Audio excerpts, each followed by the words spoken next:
Yun mga kalagnot, another malipayon nga nabuslot ang bulsa na naman tayo. Ito, meron tayong unit na Mitsubishi Strada, galing pa to sa Iligan City.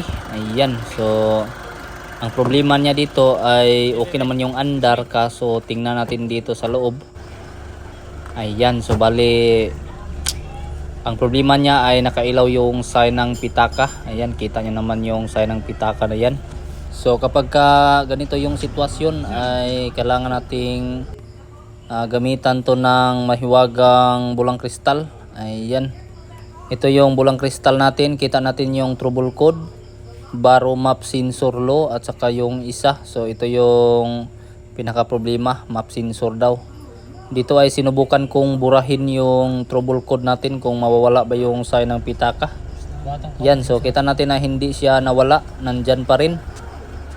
Dahil sa taga malayo yung customer natin, kaya ang gagawin natin dito ay direct to the point tayo para makauwi agad yung customer natin.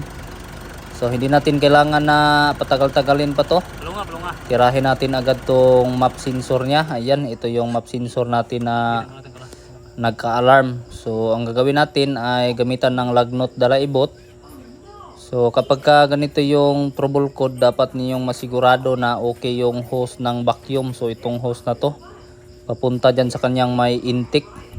Pero kapag okay naman ay gayahin nyo yung ginawa namin dito. Ginamitan namin ng tuyok-tuyok at lagnot dalaibot.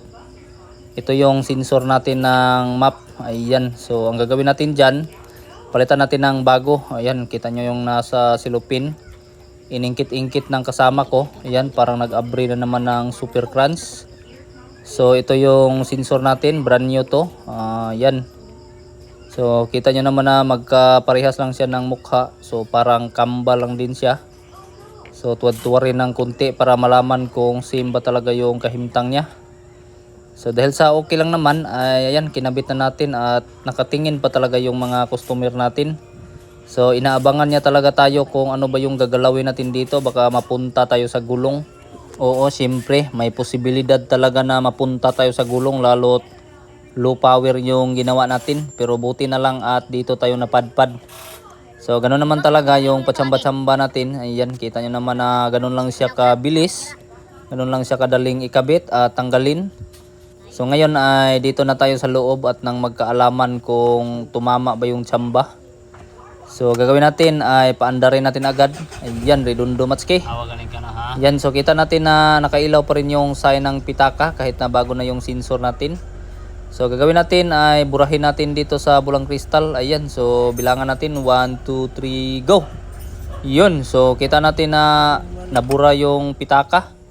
Pinatay natin yung engine at pinaandar natin ulit kung talaga bang hindi na siya naka-alarm.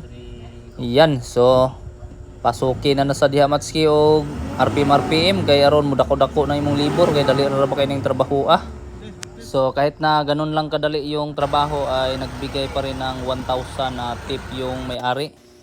So ganun ka laki yung papasalamat niya.